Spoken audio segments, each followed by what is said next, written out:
একটা কবি বলেছে, ছেলেদের কান্নার শব্দ কম, কিন্তু কান্নার গভীরতা অনেক বেশি হয় প্রিয়।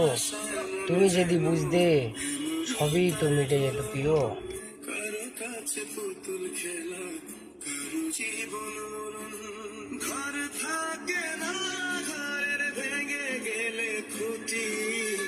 কিছু কিছু মানুষ থাকে হৃদয় যাদের দুটি। আমার বন্ধু আছে আগে